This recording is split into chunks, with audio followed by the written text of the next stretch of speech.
Good morning everyone, welcome to AS Fine. This is Shivani Saxena. Hope you are very well. So guys, आज की video में हम लोग यहाँ पे जानने वाले हैं चैप्टर नंबर हमारा 1 है क्लास 10th का और पार्ट नंबर है हमारा 2 क्योंकि फर्स्ट पार्ट हम फर्स्ट वीडियो में डिस्कस कर चुके हैं। होप आपको बहुत अच्छे से समझ आया होगा। और आज का जो हमारा न्यू टॉपिक है वो रहने वाला है रासायनिक अभिक्रियाओं के प्रकार।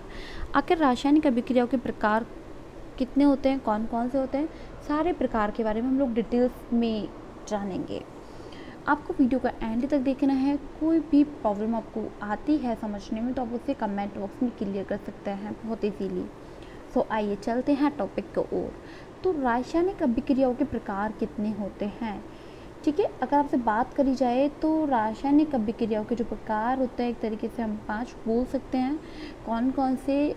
संयोजन अभिक्रिया, ठीक है। सेकंड है आपका वियोजन अभिक्रिया। वियोजन अभिक्रिया को हम अपघटन अभिक्रिया भी बोल सकते हैं।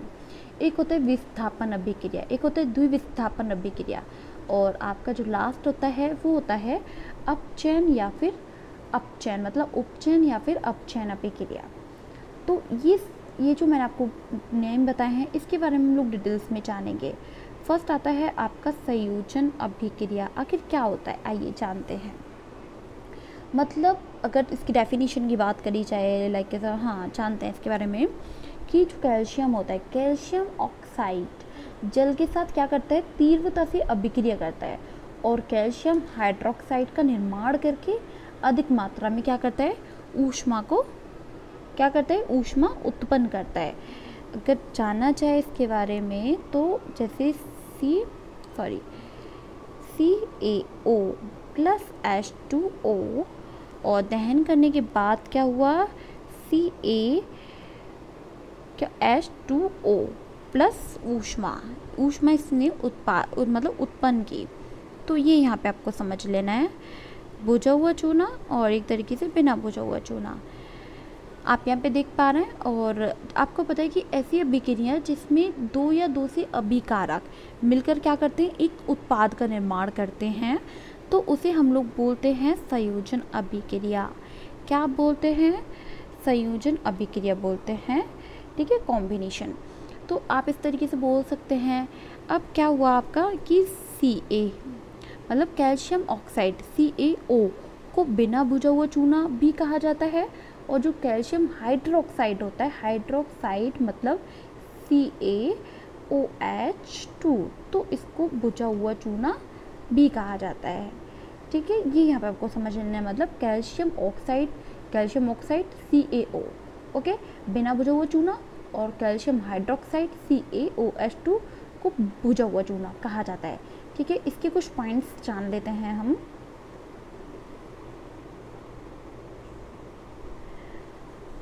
आपको पता है कि एक तरीके से जो जैसे कि CaCOH2, तो इसके जो विलयन होता है, विलयन का उपयोग करके जो दीवारों का होता है ना, दीवारों को सफ़ेदी करने के लिए इसका मोस्टली यूज़ किया जाता है।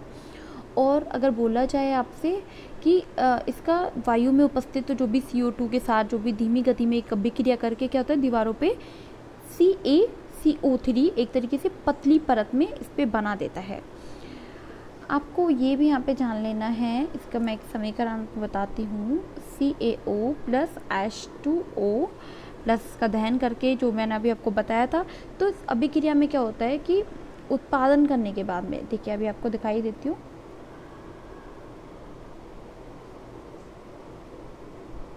इसमें क्या होता है कि इस अभिक्रिया में क्या हुआ कि उत्पादन हुआ, ठीक है।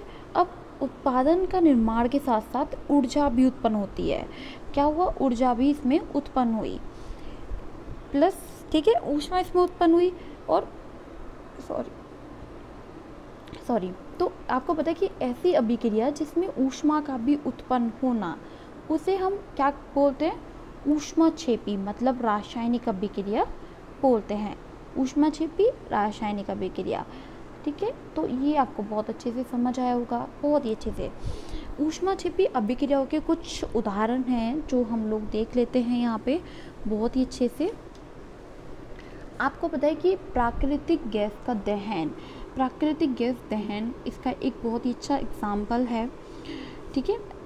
आपको पता है कि जैसे इसका अगर समीकरण जाने CH4 प्लस O2 और आपका दहन करने के बाद में क्या हुआ, CO2 प्लस H2O प्लस ऊष्मा, ठीक है, ऊर्जा। आपको पता है जीवोमाश्वेशन, तो ये भी आपको बहुत ही अच्छा इसका एग्जाम्पल है। इसको हम बोल सकते हैं इसका जैसे C6H12O6 प्लस CO2, ठीक है, O2 हो गया, उस दहन के बाद क्या हुआ, O2 प्लस H2O ऊष्मा हो गया, ठीक है। तो इस तरीके से हम इसको लिख सकते हैं। एक होता है वियोजन अभिक्रिया। तो क्या होता है वियोजन अभिक्रिया, जानते हैं। आपको पता है कि वियोजन अभिक्रिया अगर इसके मतलब एक तरीके से इसका अपोजिट होता है संयोजन का। संयोजन का बिल्कुल अपोजिट होता है ये। अगर इसका एग्जांपल की हम लोग बात करें FeSO4, ठीक है, और हमने इसको इस कोष्टक में हमने S इसलिए लिखा क्योंकि ये एक तरीके से बोला जाए जैसे कि फेरस सल्फेट, मतलब ये एक तरीके से सॉलिड है, तो सॉलिड को हमने इंडिकेट किया S से, ये सॉलिड है इसीलिए हमने S लिखा यहाँ पे।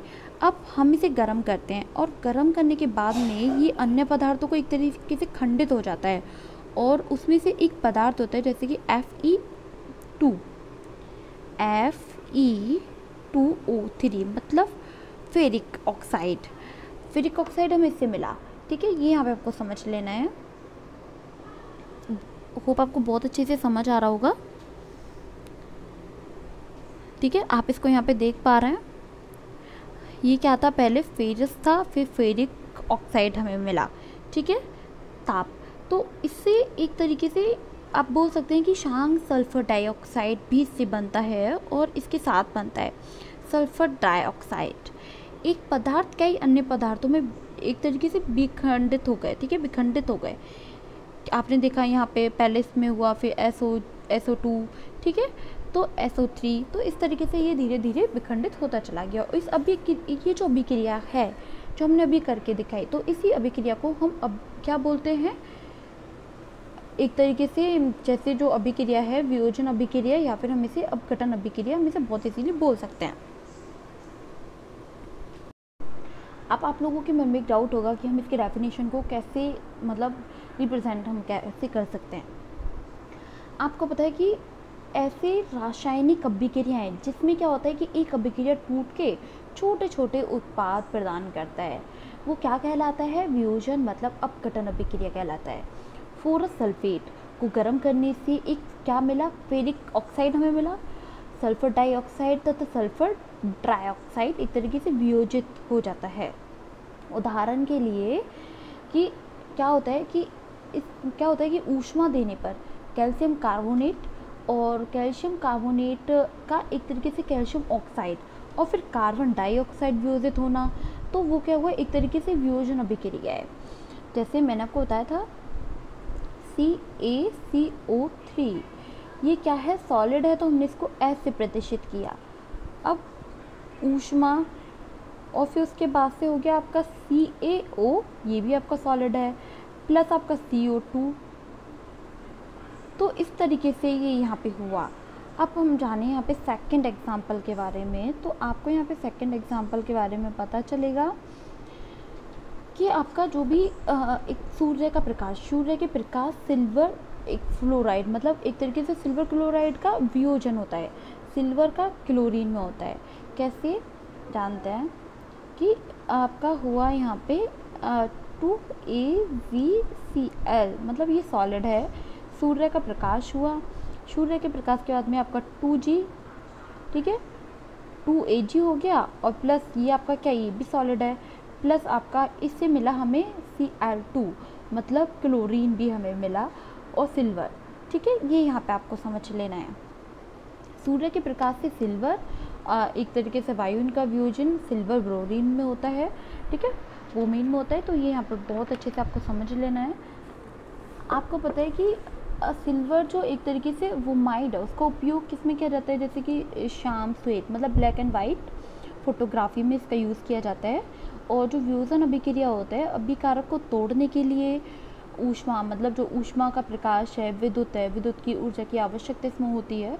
जिन अभिक्रियाओं में अगर बोला जाए आपसे कि ऊर्जा अवशोषित होती है, उन्हें हम लोग ऊष्माक्षेपी अभिक्रियाएं बोलते हैं, ठीक है, ये यहाँ पे आपको बहुत अच्छे से समझ लेना है। होप आपको बहुत ही अच्छे से समझ आया होगा। अगर आप लोगों का कोई भी डाउट है तो आप उसे कमेंट बॉक्स में इजीली क्लियर कर सकते हैं।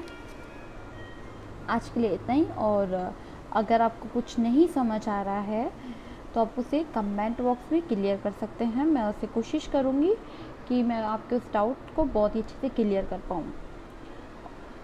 So thank you so much. और आपको एक बात और बता देती हूँ, ये 10th क्लास की बुक है NCERT साइंस की, तो आप इसे बहुत ही अच्छे से डीपली एक एक पॉइंट को जानने की कोशिश करें। बहुत इंपॉर्टेंट है जानना, बहुत ही क्वेश्चन पुटअप किए जाते हैं इससे हर कॉम्पिटिटिव एग्ज़ाम में, तो आपको बहुत अच्छे से इसके बारे में नॉलेज होना चाहिए।